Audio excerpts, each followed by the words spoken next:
Imagine as a parent that you do everything you can to keep your children safe, only to realize that you're the one hurting them. And that's exactly what happens with parental alienation.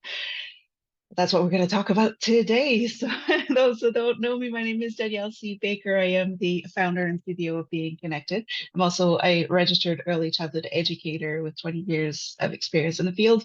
I help parents and educators navigate this hard reality of raising children and helping them develop to their full potential. Now, don't get it twisted when you work with me. We're putting the child's needs first. So you're going to have to put your ego and pride aside, especially with this episode, because this one is a hard one. And no matter which side of the parental and alienation you are in, you are both in the wrong. So you're going to hate me today, and I'm okay with this. So let's get to it.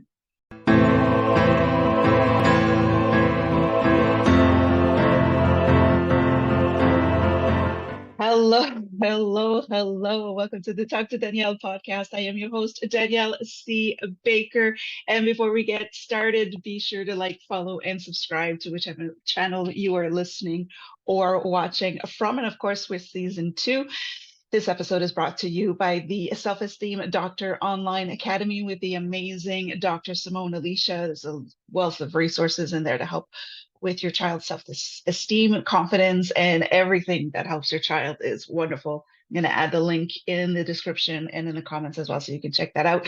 Now, I'm going to jump right in. I'm making a really short intro today because this is a hard topic, and I will be honest with you, this is my third attempt at recording this episode. It is quite challenging in trying to point across, and I've also got some glitches, starting to think I'm not supposed to do this, but I'm going to do it. It is a very, very serious topic. I've seen it both personally in my family dynamic from birth, and I've seen it as a professional as well with over 20 years experience of watching and observing what happens to a child when they are stuck in a parental alienation situation. And I also want to apologize ahead of time. Alienation and any variation of that word is very difficult for me to pronounce in English for some reason. It's one of those words that I just can't get my tongue around it. So bear with me. I may butcher those words. They're still very important and they have a lot of meaning. I just, for some reason, I'm not able to pronounce them.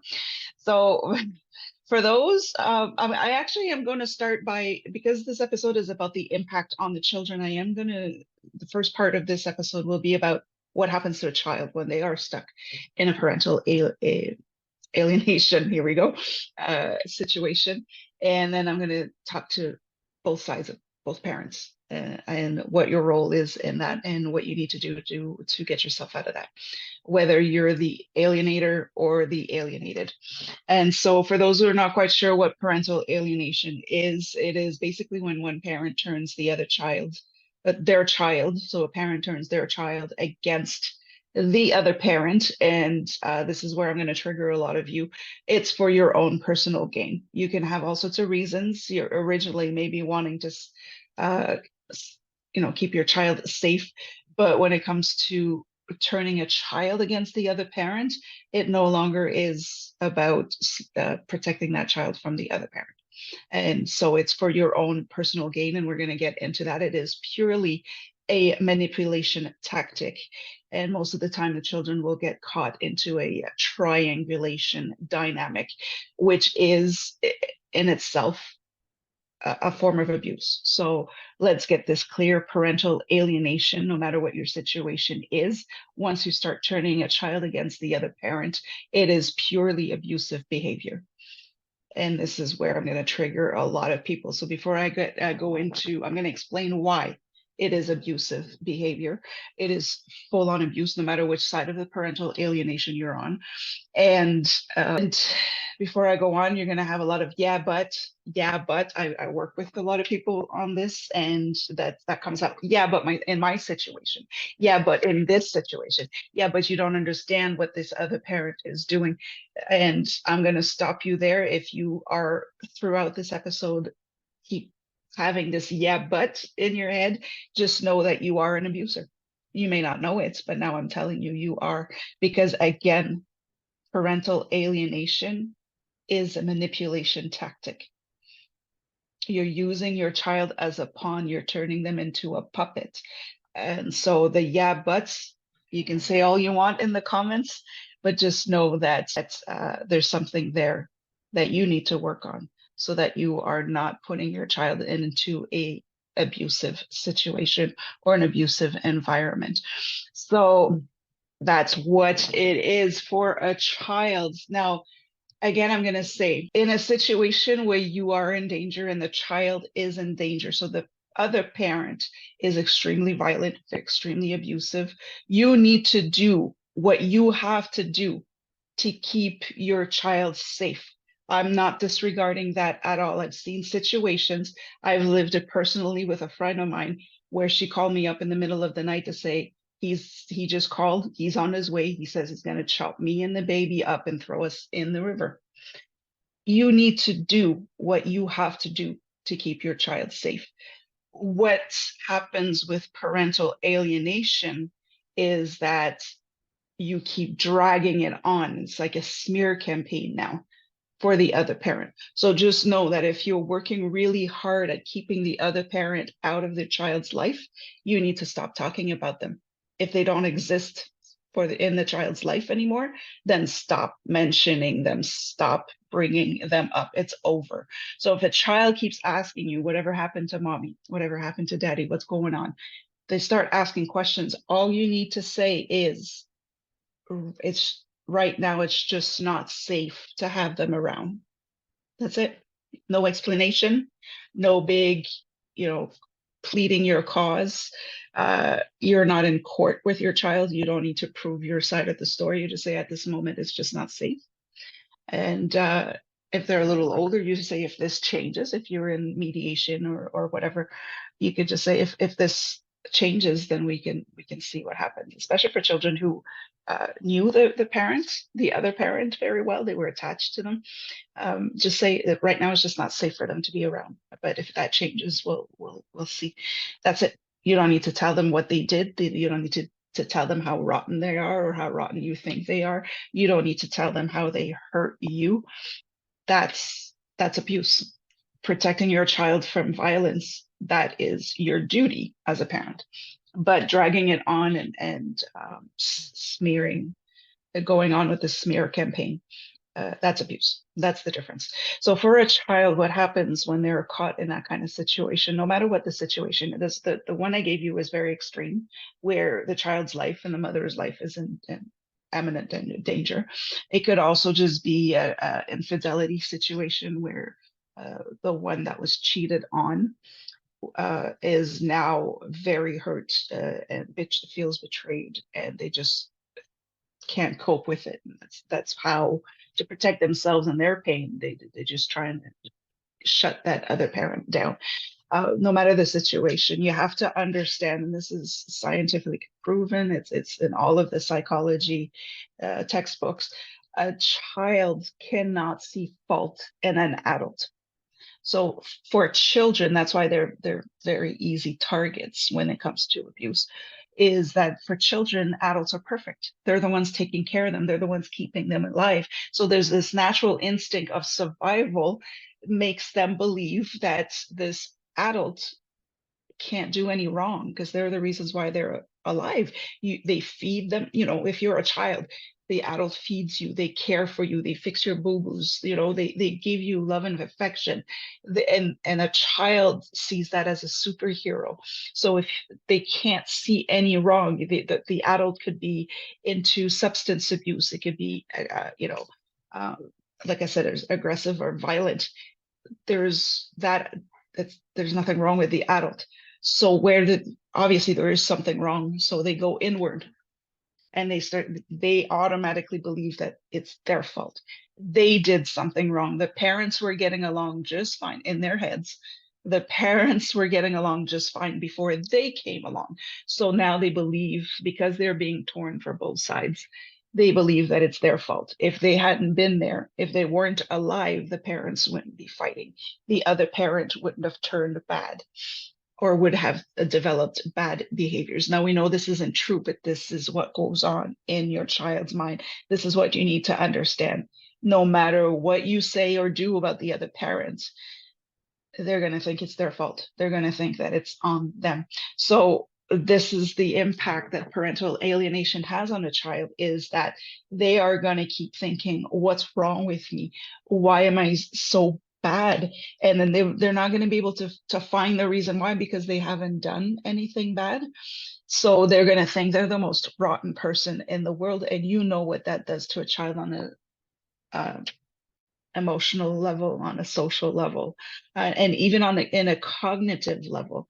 Because if a child is not well, the brain cannot function fully. So the developmental phases are going to slow down and they're going to shut down. So it affects the child on every level of development. I'm going to go through that a little bit more when I talk to the parents. So this is the first thing, is you have to understand that for a child, an adult is perfect. They're superheroes. They can't do no wrong. So if something is wrong, and in this situation, there's clearly something wrong, because the parents are constantly fighting, the families involved. They may have had to be pulled out of the family home for a while. So they really think that they're the worst people in the world and that they shouldn't be here. So this is what you're doing to your child, no matter what side you're on. Okay. You have to also understand that once you start into this parental alienation, when you're starting to turn your child against the other parent, you have now created a very unsafe environment for the child, because now they think that they're the worst people in the world because they created this situation. It's not true, but this is what they believe. But also, you have to understand that your child is part of that parent. They are half of that parent. So everything that you say that is wrong with the other parent, you're telling your child that that's what's wrong with them. So you have to understand what you're doing to your child when you're trying to prove your cause. When you're creating this dynamic of, I'm no good, this other parent is good, no good, that means I'm no good to the core genetically. Now you're making them believe that they're no good, but they also don't feel safe because they see your outbursts, they feel your energy. You keep telling them that the other parent will hurt them. So now you put them into an emotional and psychological warfare. And it's not safe. They don't feel safe. They're afraid that you're going to get upset, because every time something has to do with the other parent, you could go in a rage, you can get upset, you go completely silent. Uh, those kind of behaviors, the children again are not going to feel safe around you. They're not going to feel safe at home with you, and so it's very counteractive. Um, in your mind, you're trying to protect your child from the danger, which is the other parent, but now you become the danger on a different level. So that's very, very difficult for a child to deal with when they get into an unsafe situation. Like I mentioned earlier, with their development, they go into survival mode, which is a different part of the brain that starts functioning, because they feel in danger, they don't feel safe. They go into very instinctive behaviors. So the brain can't develop, they can't think straight, they can't express their emotions properly. And so you're creating some extremely long-term traumas for this child in the name of trying to to save him, to save the child. And this is where it's abuse. That's where the abuse comes from. You've created an unsafe environment. There's a lot of fighting. There's a lot of verbal shouting. The whole dynamic is not good. It's not a safe environment. So that's where it becomes abusive. It is abusive behavior towards your child, even though you don't realize it. That's why I have to tell you what's happening there. So this is what it is. There's those three things. There's a lot more, but I'm leaving you with those three things when it comes to the impact on the child, is that the child cannot see fault in an adult. Adults are perfect. So if there's something wrong, if one adult became bad, first of all, they can't understand that there is one good parent and one bad parent, because they don't experience the other parent the way you experience it. You're in conflict with that parent. The child isn't. So they still see the love. They still feel that love from the other parent. And there are also that parent. They are half of it. You need to leave your child out of your conflict. They didn't choose to procreate. You're the one who chose to procreate with this individual. It's not the child's fault. So leave your child out of it with whatever it is. Like, again, if they are in danger, you pull them out, yes, but you don't need to be talking about that rotten parent for the next 3 decades. This is what I'm getting at. So adults can do no fault. The environment is now unsafe. You've created this unsafe environment, and they are half that parent. So everything you say about that parent, they believe that that's what you think of them. Again, very abusive. Those are the main impacts, and this will carry through. This is some very traumatic, deep-rooted childhood traumas, some childhood wounds. So they will carry that well into their adult years. They will need some help in the mental health field to overcome this. So this is the impact you have on your child when you decide to play that game. Now I'm going to talk to the alienator. So the parent that is trying to shut the other parent out of the child's life, that is trying to turn the child, to get the child to see how horrible the other parent is, right? So well, I said this earlier when I was explaining what the impact on the child, but you need to leave your child out of this, okay? This has nothing to do with your child. The conflict that you have with the other parent is between you and the other parent. The child has nothing to do with this, unless, again, it is for safety reasons, but you leave your child out of this. You do not trash talk the other parent to your child. You do not try to prove to them why they shouldn't be around, why they shouldn't be talking to them, why they shouldn't care about them. And you should certainly not, whenever they kind of trigger you, should never, ever, ever say that they are just like that parent. So leave your child out of it. This is a you problem. Remember that. This is a you problem. Leave your child out of it. And like I said, you keep it short. You don't need to explain anything. It's just not safe to be with them right now. They're not a jury that will decide what the verdict is. They are your children. So, show some compassion there. They're going through a lot as well. They're just not telling you anything about it. So, like I said earlier as well, if you chose to you're choosing to cut the other parent out of the child's life, then you have no business talking about them. They don't exist anymore, right? This is what I mean by the manipulation tactics and the triangulation dynamic and the abusive behaviors. If you're cutting a parent out of a child's life, their names shouldn't even come out of your mouth anymore. They don't exist anymore. So why are you still talking about them? That's what you need to ask yourself, okay? What you also have to understand, and this is where I'm going to trigger you a lot, and it's going to hurt because I know every situation is different. Just remember that I've been through this as a child. I have seen it growing up in my community, what happens when the parents are going at it. And I've seen it professionally in families, what that does to a child and how the parents look as a third party. What is happening to you? The reason why you feel so compelled to drag this parent through the mud and turn your child against them is because you have a very deep-rooted childhood trauma that has been triggered. No matter what the situation is, obviously, if your life has been threatened, that would be a trigger no matter how your childhood was. But if you were cheated on, there's so many scenarios, it's triggered something in you and it's coming out. So you're going to the parental alienation is a defense mechanism. You're projecting your childhood traumas onto the other parent and onto your child. So that's a hard pill to swallow, but I know that you know that there's something there.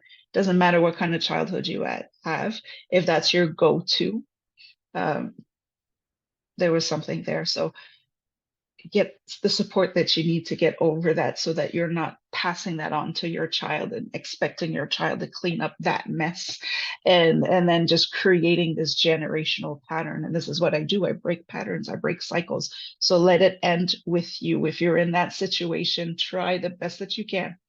Take a step back and say, this has nothing to do with my child, and this ends with me. Take care of yourself so that you can take care of your child. Leave the other parent out of it, leave your child out of it. um, it's certainly not your child's role to clean up your mess. You also have to remember that what you say about the other parent when you're angry and hurt and betrayed, your child is going to think that you're saying that about them. So whatever you think about your parent, the other parent, I mean, your child, you're saying it to your child. That's what your child believes, that you're saying that to them because they are part of that parent. Whether you like it or not, you procreated with this person. That is another one of them, and it's not their fault if you're angry at the other parent. So, and that child is certainly not that other parent. So watch what you say. You can vent with your friends, you can vent with your family when your child is not around. This is why in the family courts now, with the custody papers, so the custody reports, it does say that a parent cannot say anything bad or negative about the other parent. It's actually in the law because it is abusive behavior. And the law is to protect the child when it comes to family law. So just remember that you have a deep-rooted trauma that you need to work through so that you're not passing that on to your child. And everything you say about the parent, you're saying to your child. You're telling your child that's who they are. And you now have created an unsafe environment. So in your quest to save your child from an unhealthy family dynamic, you have created an even more unhealthy dynamic. I will explain to you the impact on a child. This is, I don't think I've ever shared that with anybody except for my sister, obviously.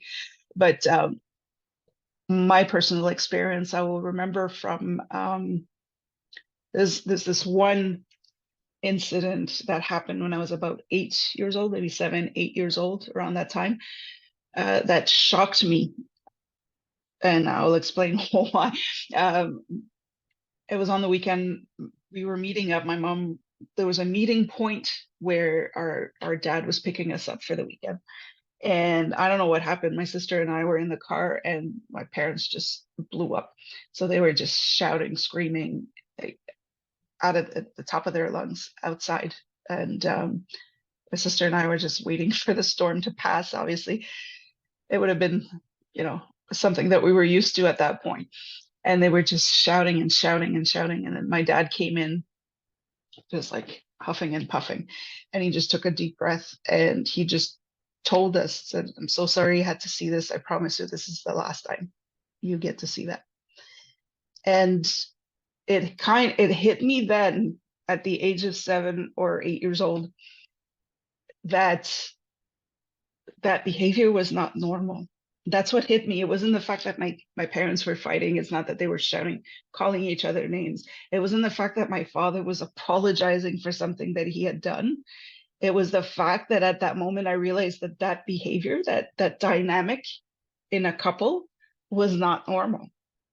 And I realized then that this entire time I thought that that's what relationships were.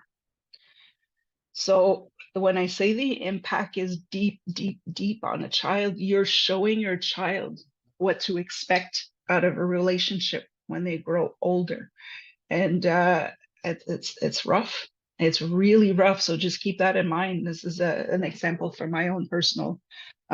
When this is your normal, when your parents are constantly fighting and shouting and screaming, and sometimes, you know, lay hands on each other, to a child, that's the reality. That's their normal. So when you take them, the trauma happens when you take them out of that environment and they realize that that was not normal. And now they think they're even dumber than they already thought they were, because how could they have thought that that was normal? What's wrong with me? Why am I so dumb to think that this would be normal? So there's a whole psychological thing going on there that you don't want your child to go through, or you probably went through it yourself, and this is why it's transferring over into your relationship. So just keep that in mind. If you're the one being alienated, um, you have to understand that you can't take it personally. Now, there's two scenarios usually. The one that's being alienated is either the abusive, violent, corrupted one, right? You are a danger somehow. You've made some bad choices, all right, in your life, and now your child needs to be pulled away from you for a little bit. Or you are the good parent, and the bad parent is just manipulating the child to go against you. So if you're in a toxic relationship, you're trying to get out of the parent that's toxic, could be using your child against you to keep you into that toxic environment because they need you as a supply. So there's two situations there. When you're alienated, doesn't mean that you are the one that's bad for the child. It just means that you're the one that's being shunned from your child's life right now. So you have to understand that the parent that's doing the alienator is saying a lot of stuff about you, and the child is hearing it. And their child will come back when you do have contact with them. That may come out of their mouths, right? So if you get that feeling that the child is judging you, that there's a sense of superiority over you, or that they just flat out don't want to talk to you because they think that you're no good, just don't take it personally, because right now you're not interacting with your child. Your child has become a puppet, like a ventriloquist act. They're just an empty shell, and whatever's coming out of their mouths is the actual, it's the other parent talking through their child.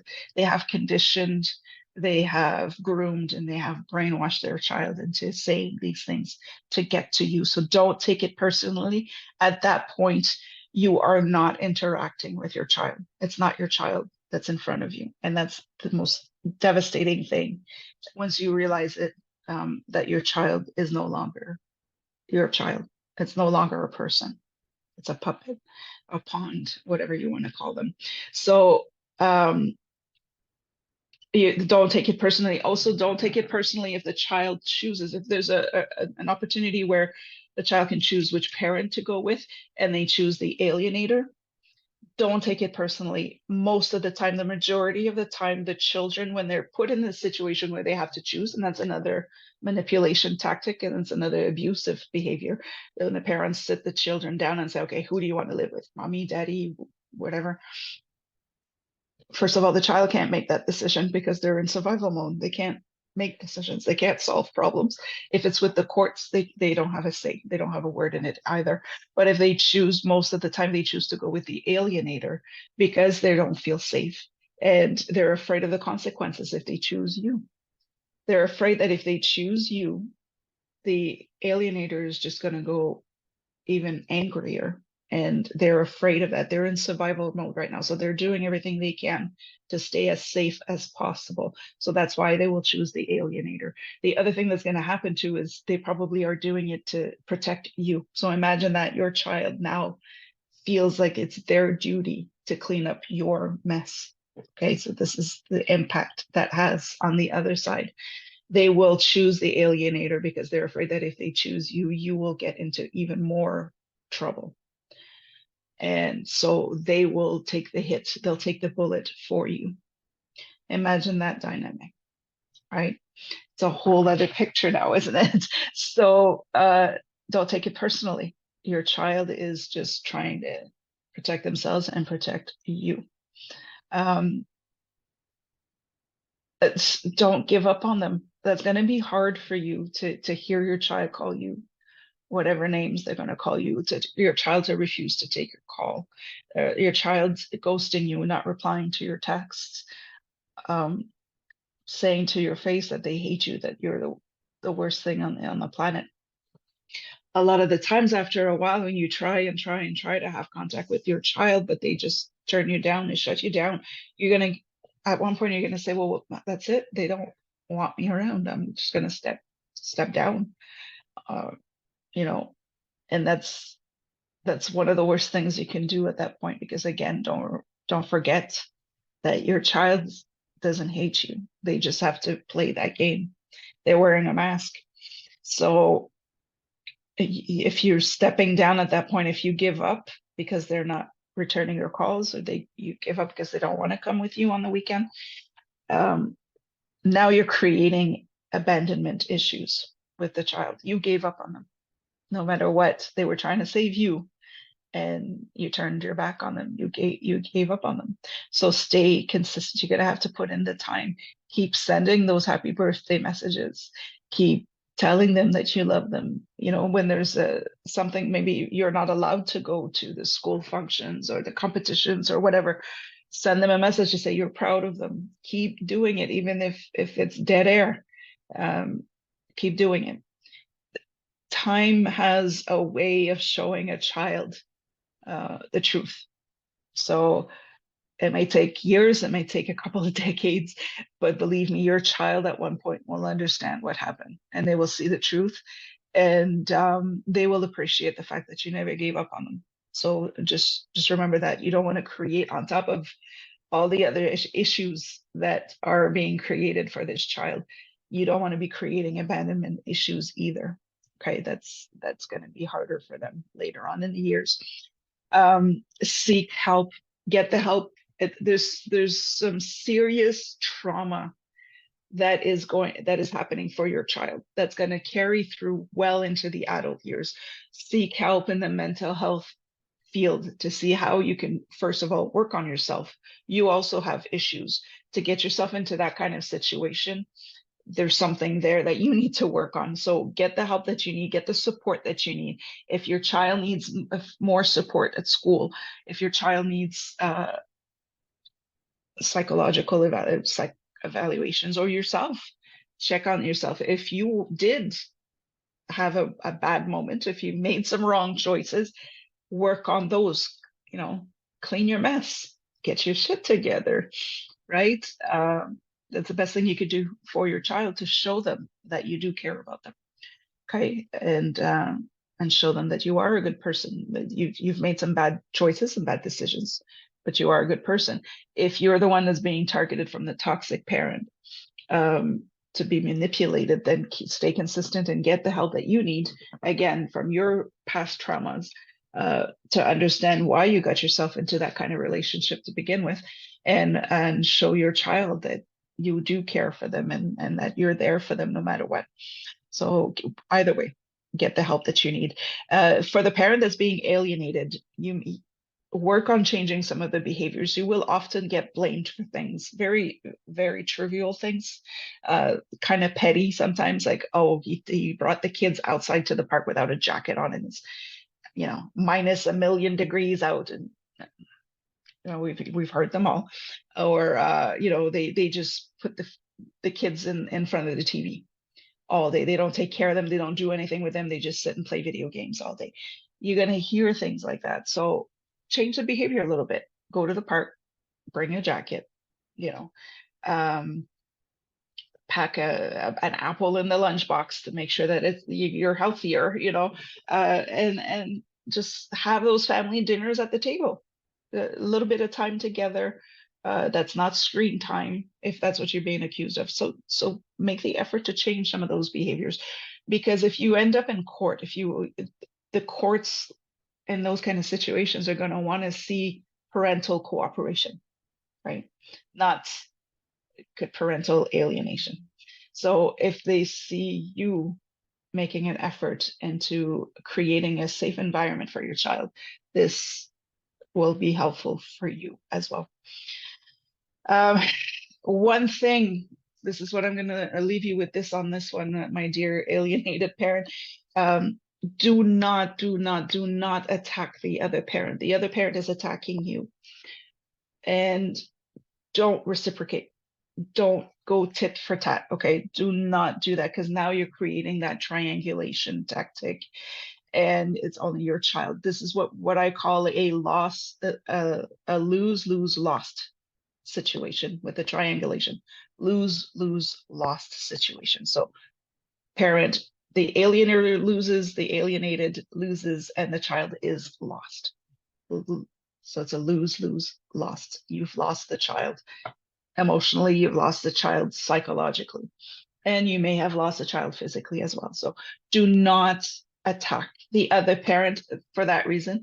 For the other reason too is don't forget that the alienator, the reason why they're turning your child against you is because they were triggered by something in the relationship.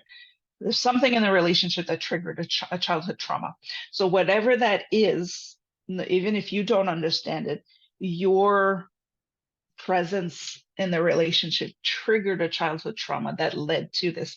So by you attacking the other parent, you are feeding that trauma, you're feeding that wound, and you're going to escalate things even further. So take those deep breaths, do like the other side, and just, when you need to vent, vent at your friends, at your family, the ones you can trust when your child is not around, but do not turn and do not match the other parent's energy ever. It's not going to go well for you on either side. You're just making things even worse for you. Um, and if possible, avoid another relationship until that's resolved. And I'm going to say why, because a lot of the times, most of the time, the parental alienation happens because one of the parents cheated, right, was unfaithful. So there's already a third party involved, and that's what triggered the whole thing. The parent that was cheated on is hurt, is betrayed, and now they don't want their child anywhere near this third party, this home wrecker. So your partner, your new person is now also a target. And if you're going through it single, but you meet somebody along the way, I would hold off. I highly recommend that, and it's also recommended by the courts because they will become a trigger, and that takes a really big toll. That's some heavy stuff here. So somebody coming into a relationship, no matter how much you warn them, shit gets real quick. So it's better to just stay back for a little bit until it's resolved, and then you can move on. It's easier. And then saying, and don't do it.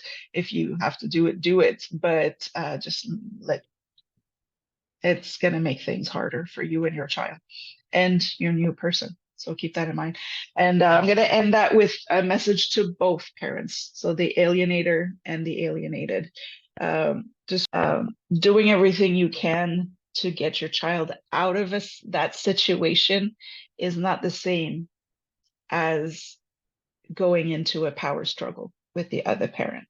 So when I said earlier, you do what you have to do to keep your child safe versus I'm going to use my child to piss off this other parent because I need that attention, I need that validation, and I'm just miserable.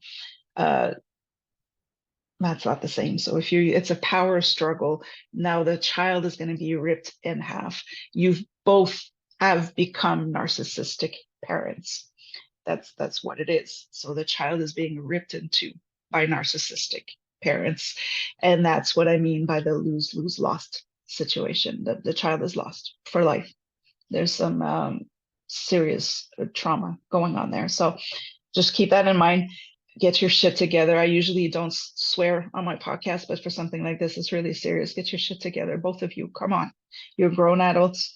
You don't need to go that far. Yes, you're separating, your relationship is a failure. Your child has nothing to do with it. So leave your child out of it. Do what you need to do to start your lives over, but leave your child out of it, right? So get your stuff together, clean up your mess so your child doesn't feel the need to clean it for you when they don't even understand what's going on, okay? Don't make them believe that it's their mess. That's what I'm saying. And take responsibility for the role that you have in the abuse. You are both putting your child in the situation, abusive situation, whether you're alienated or you're the alienator.